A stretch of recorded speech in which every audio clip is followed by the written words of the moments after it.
A, नमस्ते, जय गोर्खा सम्पूर्णमा। म विजेन तामाङ, टिस्टा भ्यालीबाट। र अहिले पहाड एकदमै तात्तिरहेको छ, गर्मी रहेको छ। किनभने अब विधानसभा चुनाव धेर दिन छैन।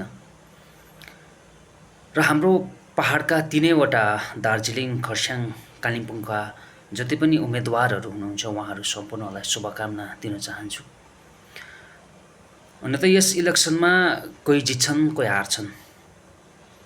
र जो हार्छन् त्यो हारसँग गोर्खा हारेको नहोस्, त्यो हारमा जनता हारेको नहोस्, त्यो हारमा विकास हारेको नहोस्।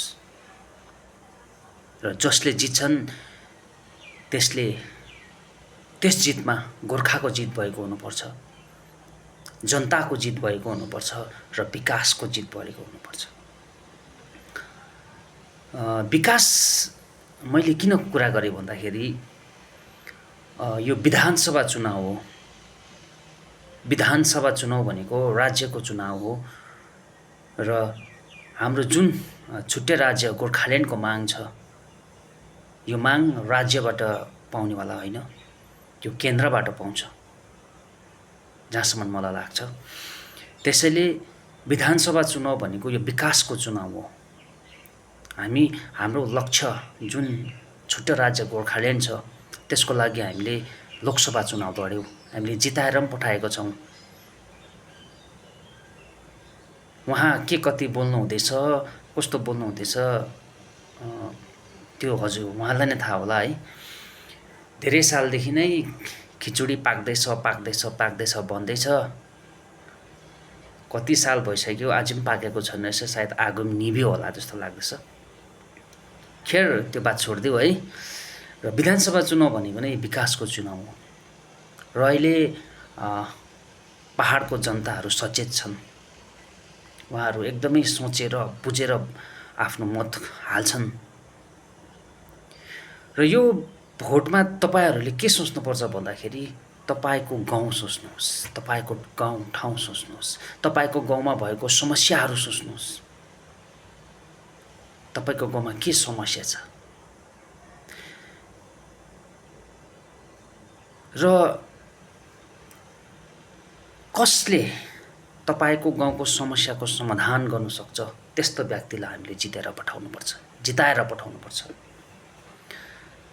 र सम्पूर्ण उम्मेदवारहरूलाई पनि यही भन्न चाहन्छु, त्यस उम्मेदवारमा जसले जिते पनि तपाईहरू भोट माग्दा मात्रै गाउँ गएर नमस्ते हात जोड्दै भोट माग्नुहुन्छ, तर भोट सकेपछि तपाईहरू एकपल्ट पनि गाउँमा आउनु हुँदैन, गाउँको समस्या बुझ्नु हुँदैन।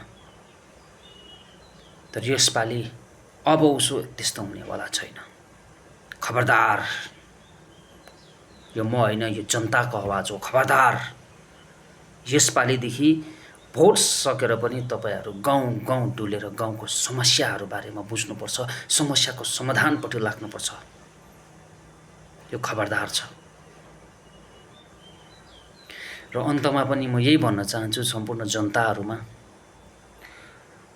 एकदमै सोचेर बुझेर, हुन त तपाईहरू सबै सचेत छन्, तपाईहरू सबैले आफ्नो आफ्नो मन बनाइसक्नु भएको होला, म यसलाई भोट हाल्छु उसलाई भोट हाल्छु।